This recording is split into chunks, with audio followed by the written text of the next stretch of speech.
and welcome to Extreme Metal Television. I am your host, King. Coming up on this episode, we have interviews with Into Eternity and Divinity, as well as my co-host, Dr. Gore from Vinland Radio, is going to drop by with some album reviews that I think you're going to find pretty funny. But let's get the show started with a band profile, shall we?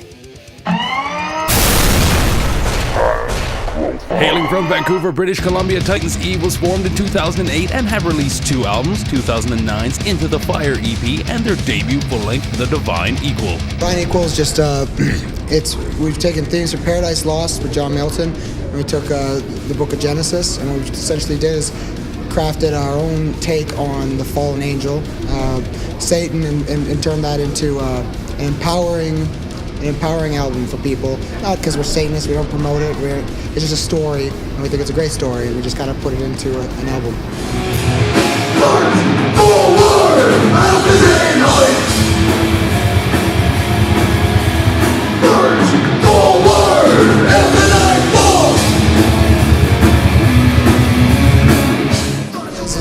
With us, it was kind of like, we didn't want to sing about all the typical things people sing about. It's already been done so many times. Same with this. So this concept album, saying or whatever, that's all been done too. But we just felt, telling a story in our own way was better than bitching about girlfriend or the job or whatever. Even though that's fun, but we want to do something different.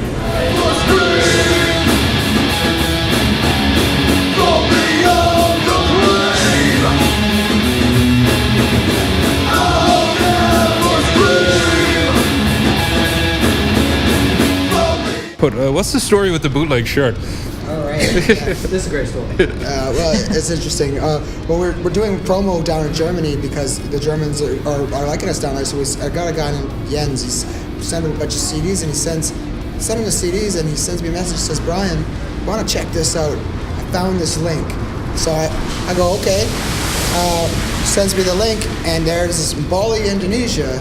There's this bootlegging outfit, and our shirt on their like page was the Titans Eve shirt, just the album cover of the album, and it was on a shirt, and it was being bootlegged, and so I was like, oh, okay, so I bought one. I was just like, all right, and then I wrote a blog and it went to a few metal sites saying, hey, if you're gonna support Titans Eve, I found it cool, kind of flattering, but it's like the money's not going to me.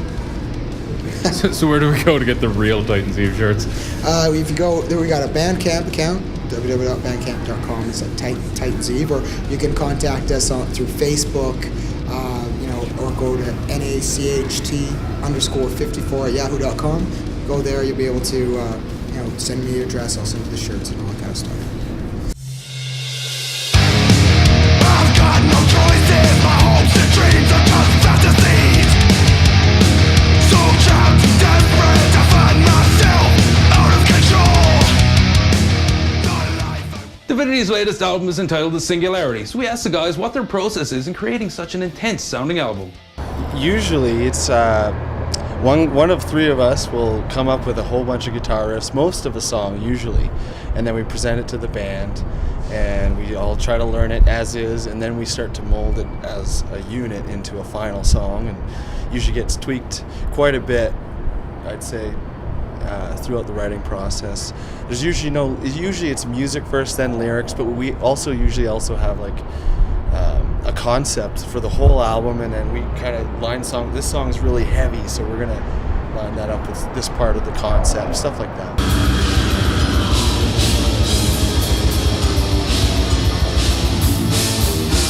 Yeah, with the Singularity more so, we kind of let the music inform the lyrics, like what the riffs kind of made us feel ended up shaping what the lyrics were about. Like, say, Approaching the Singularity, had kind of that futuristic feel to it, and some of the riffs are like a cascade of digits and things like that, So we kind of formed the lyrical concepts around how the music informed it.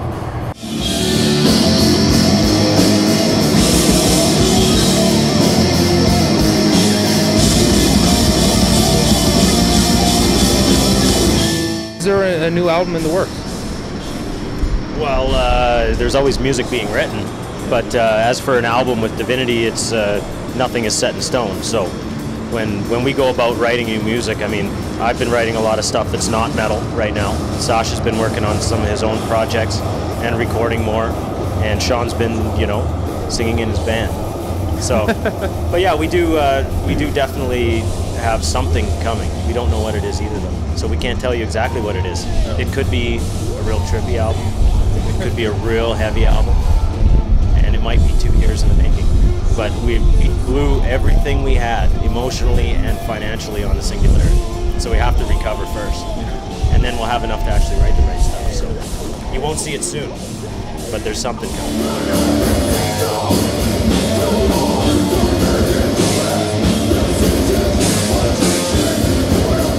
Divinity chronicled their last album in great detail at brokebands.com, really getting into the nitty-gritty of the recording experience. So we asked the guys if they had planned to do more of that in the future.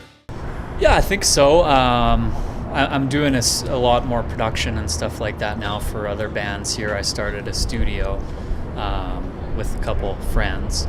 So, we want to do more of that and document it, and it's still, it's a basement studio and stuff like that, but, we have the experience, and we really focus on metal. We've done metal for over a decade, between us. So,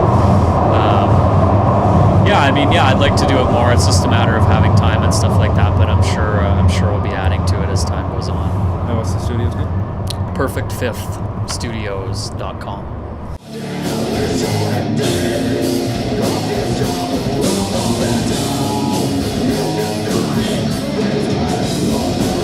Is there any touring plans or any more live shows planned for the future? Right now, it's all about music for us. We just want to take a step back and get back to our roots, make it really fun again, because it gets really serious when you're dealing with touring and shows, promoting.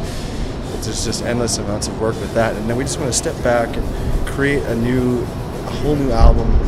But it's not even an album yet, it's just music right now, just going in all kinds of directions, because this is going to be our third release. So it's got to be, to us, our master of puppets, to us kind of thing. So we're really going to take our time. That's what James was saying, a couple of years. Like, there's no time frame. Like, we're trying to step back from the whole industry of it all and just kind of do our own thing. So.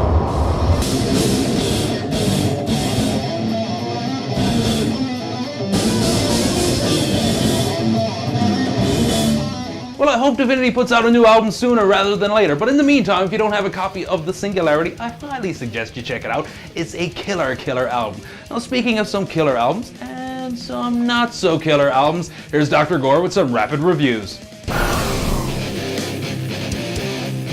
Dr. Gore here for some rapid reviews on Extreme Metal Television, and first up we have the new In Flames, Sounds of a Playground Fading. Now, it's better than the last one, but I wish Anders' clean-toned vocals were fading as well. 3 Jester's heads out of 5. Arch Enemy, Chaos Legions. The Amat brothers play lots of solos, and Angela is still hot. 4 Wawas out of 5. Karma to Burn, V, not too stoned to remember to sing a couple times on this one. 4 bongs out of 5. Ailstorm, Back Through Time. Guys dressed as pirates sing about rum and time travel. 3 Jolly Rogers out of 5. Last but not least, but kinda least, is the new Morbid Angel, Elude Divinum Insanus. Now Dave and Trey have an electronic 90s inspired musical stroke. 1 Marilyn Manson out of 5.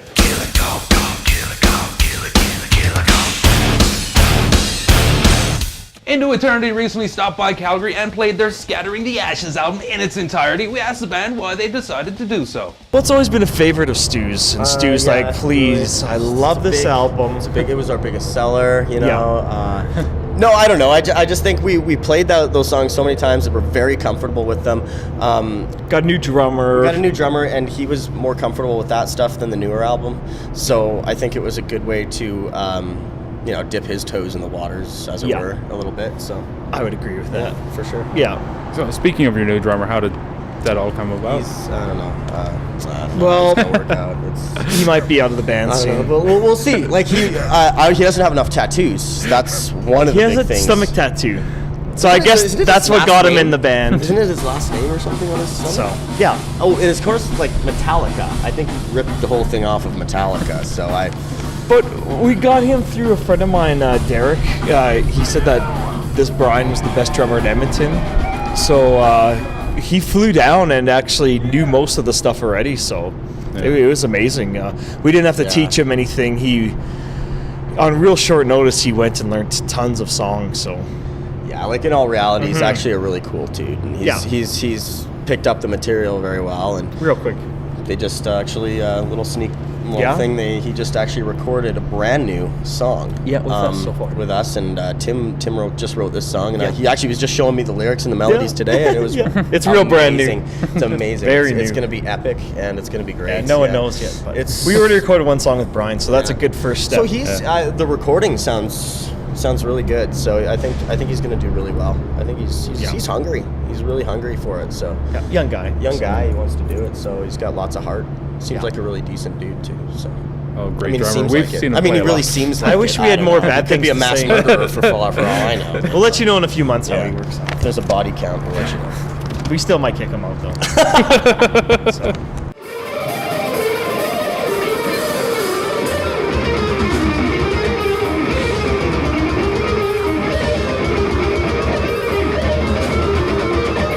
I know you guys are going to be playing again here tomorrow night, a couple of songs, and then in Edmonton the night after that. But besides that, is there anything else happening? We had a Puerto Rico show, but now there's some working visa issues. But now Stu's going to be busy too, so it's going to be studio. We're going right to the studio. Yeah, and we've already started on it. So that is basically it makes the most sense now because we really need some new product out there. So we can talk about these new songs till we're blue in the face, but I think until we show the public a song, we reality. Need to, I think that's my thinking anyway. So there is a new album in the works. Oh yeah, it's all written already. And it's gonna be killer. It's just a matter of going through it. Definitely. There's going to be, as I said, I'm going to be a little bit busy, but I'm still going to be recording on the album, and it's going to be awesome, man. It's going to be killer. I've heard a lot of the new stuff, and it's I always send Stu the fucking demos, killer. So it's really killer. It's already all demoed, actually. Yeah. Well, that leads me to my next question: is how does the whole writing process come about for you guys? Like, where does it go from inception to on the album? That's the problem. It's this guy right here. He comes up with he's just riff by riff. Riff by riff. He builds it, and then it's like I get a call. It's like you got to come over and check it out, and then it's demo. Got to wait for inspiration first, I guess. Yeah. Because you don't want to just be. We don't just go in and say, well, now we're going to create an album. You also want to wait for that inspiration. Yeah. So that's also tricky. When is that going to come? Who knows? Yeah. And it just maybe it comes never will, out of the but blue. It always does. It usually comes right out of the blue, It's like you do worry at times. Got to sit down and write 4 songs in a row, Yeah. But no, that's how it starts, riff by riff. We think, well, we need 10 choruses, we need 10 grooves, we need 10 harmony riffs, we need 10 blast beat riffs, we need 10 grooves, we need death singing, clean singing, we need solo sections, we need it's just a lot to take into. The list goes on, and we need acoustic sections. So you just have to keep building, the puzzle. Yeah, and it is kind of like a puzzle. It really is. It's like I get presented with an instrumental track, and it's like I give my take on it, and then he takes it, and then he's like, okay, well, you know what? I think maybe this might be a little bit better, or we're going to keep this, but maybe we should tweak the melody a little bit. So it's always a back and forth thing. Yeah. And it's not like a super definitive, okay, this is what's set in stone. No. It's always lots of flexibility, changing a little bit, and to get the best product you can. Yeah. So. Well, as you guys probably know, Stu Block is now the new singer for Iced Earth. I couldn't help but ask how that all came about.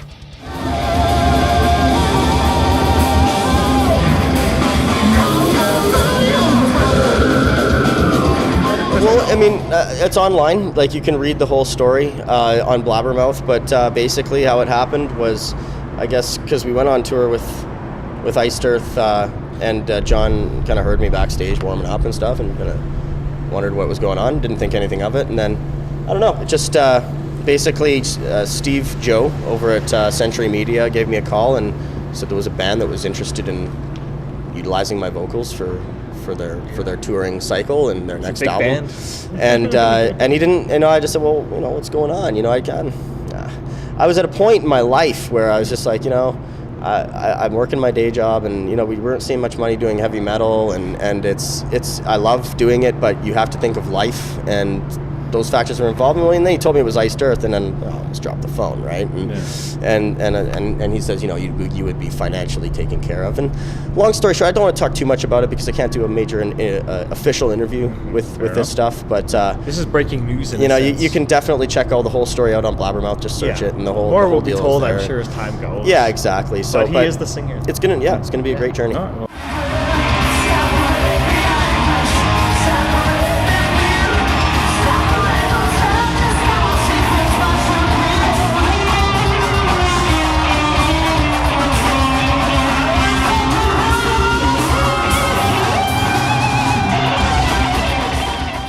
I'm really looking forward to hearing some new music from Into Eternity, and it's going to be interesting to see Stu fronting Iced Earth. That's a great opportunity for him. Congratulations, man. Okay, that's going to do it for another episode of Extreme Metal Television. I'd like to thank all you guys for watching, and thanks a lot for all those comments on the last episode. That was amazing, guys. Thanks so much. Also, like to thank Dr. Gore for his brand new segment. And just a reminder, guys, if you'd like to get in touch with us here at EMTV, it's pretty easy. You can email us at extrememetaltv@gmail.com. And we're going to have lots of really cool interviews coming up. Can't say too much about it yet, but we're working on some really, really cool ones that I think you guys are going to like. And with a little bit of luck, maybe we can get shows out a little bit more frequently. Okay, before we let you guys go, we're going to show you a bit of Woods of Ypre's recent performance here in Calgary. And on the next episode, we're going to have a full-on interview with David Gold from Woods of Ypres. But until next time, guys, see ya.